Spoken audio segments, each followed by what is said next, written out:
partner, what are the steps you have to perform?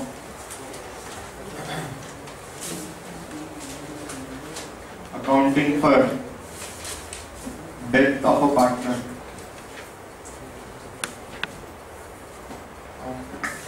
If a partner has died during the year and you are required to do accounting for his death, how are you going to do the accounting in the books of accounts of the firm? That is what we will discuss. Okay.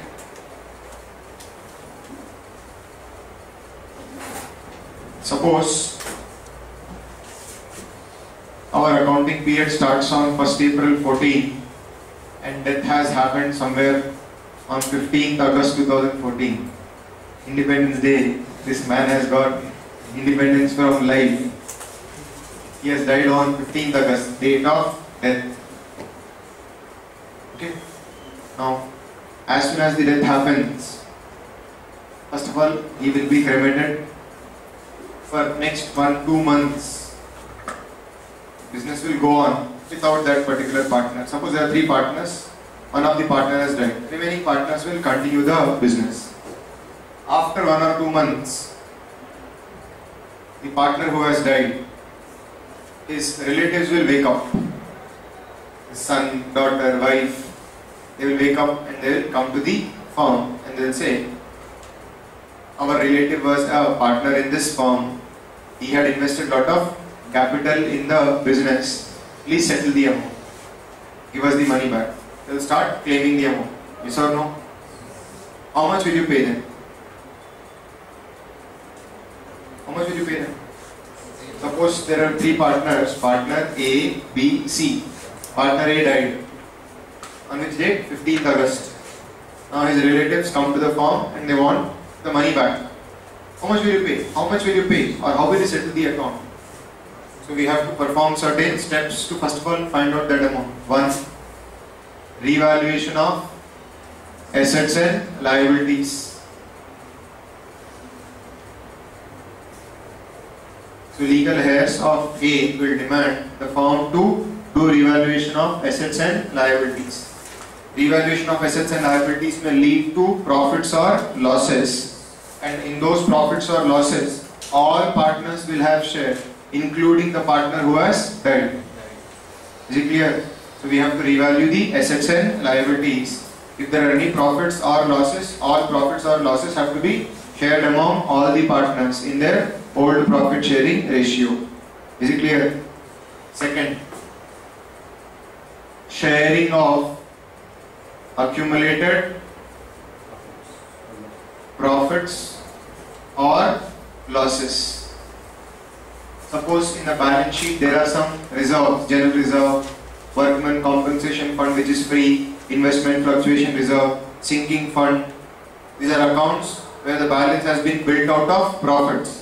They will say, boss, those profits were earned out of the hard work of Mr. A also. So we also have a share in those reserves. Share those reserves. So we have to share them. Okay. If there are accumulated losses, that also has to be shared. When you want share in profits, you should be ready to take share in losses also. Yes. Third, treatment of goodwill.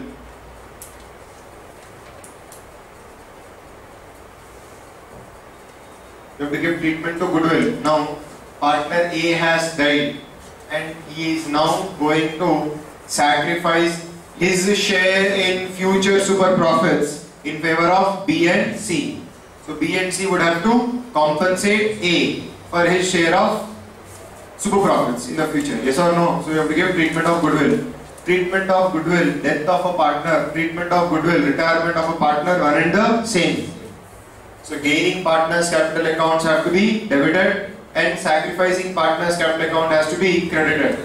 A's share will now be taken by B and C or B or C based on agreement. So whoever is going to take up A's share, his capital account should be debited and A's capital account should be credited with his share of goodwill. Is it clear? So you have to give treatment of goodwill. Next, joint life policy. We'll discuss this later. You will also get a share in joint life policy. Next, we have to prepare cash and bank account, partners capital account. These are the steps we have to prepare. Now once you have prepared all these, once you have completed all the 6 steps, what will happen is, listen to me, don't write all these things, the same thing we have done.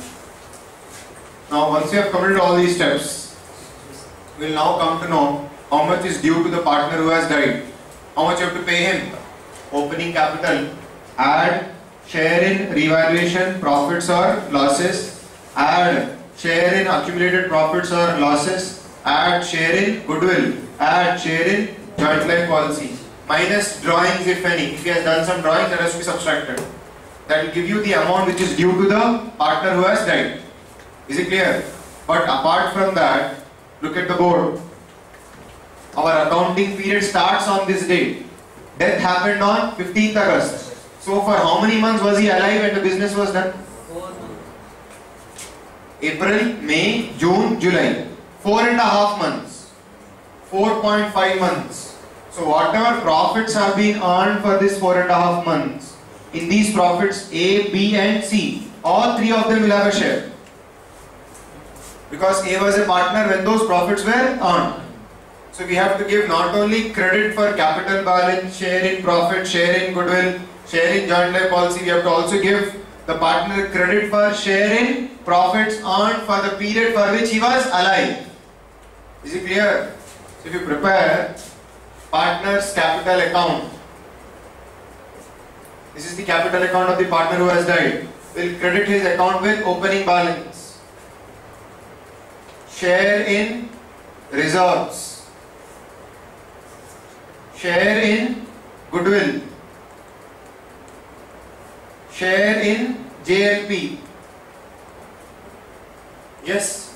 Share in revaluation, profits or losses. If he has drawn some amount, drawing will be debited. Not only that, you have to give a credit to him. Share in profits of period when he was alive. So when he was alive, whatever profits were earned, he has a share in those profits. So his capital account has to be credited with his share in those profits also. Are you able to understand? Now, death happens on 15th August. Will the wife of A or son or daughter, will they come on the same day and say, give us our check? Settle our account today. Once you settle account, I will go and cremate him. Will they say that? No. They may come after 2 or 3 months. Because there will be a lot of karyakram, no? So after 2 or 3 months when they come back, by that time business is continued.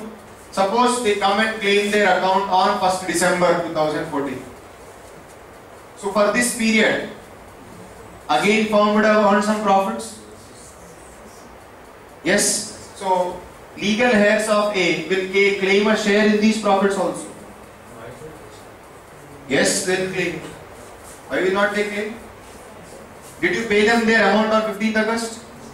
The answer is no. You have carried on the business without settling their account. Without settling their accounts, you have carried on the business. In such a case, for this period, they will get a share which will be higher of 2. 1, 6% on the balance in their account as on this date, 6% on capital balance on 15th August, or profits attributable to capital balance on 15th August, whichever is more beneficial.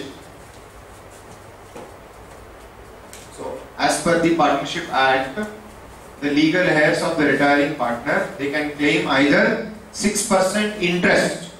6% what? Interest on capital balance which was there on 15th August, or they can ask for proportionate profits attributable to capital balance on 15th August.